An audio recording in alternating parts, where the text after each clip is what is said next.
terms of your views, in terms of the current sort of policies and so forth, what has worked and what hasn't worked, particularly if you talk about the last few years?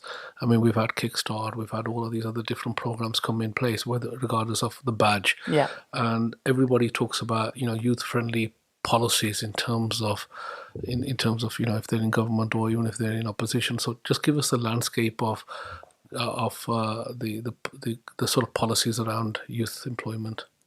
So I think it's fair to say actually that youth employment won't be at the top of any political agenda right now, because there are some really big pressing issues in this country that need to be solved first. So the NHS, the safety, security, there is a cost of living crisis, energy, it goes on.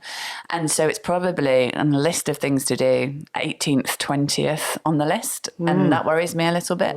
We have to press our candidates to commit to positive youth employment action. And that's going to be really hard given the noise on all of the other big political issues. So over my time sort of working with civil servants and with policymakers and all parties, I think what really I want to see and where it works is when there's a bit more join up. So we can sometimes create policies in different departments that have a negative impact on another department and its approach.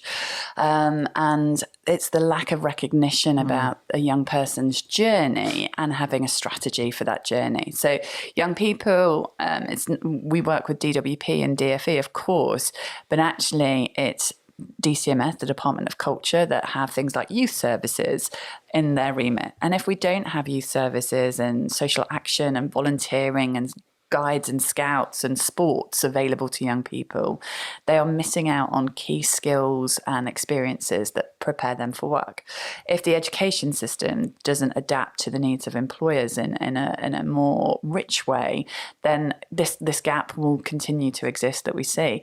And if the welfare system has to require you to sign on to get support, many young people will not sign on. They don't even recognise that that's available to them. So they're missing the opportunity of getting a work coach or being able to access any employment programmes. So every department has its failures, but actually what's really important is if they came together and really thought about the journey and a more cohesive strategy for young people and where they're at, we'd start to see, I think, some improved change for the experiences young people are having. We can't take funding out of local authorities for youth services and then kind of question why we have 900,000 neat young people and try and shut that stable door at the latter end of the policy. So there is something about join up here for these interventions. Canny Conversation Podcast Series 5 by Safaraz Ali.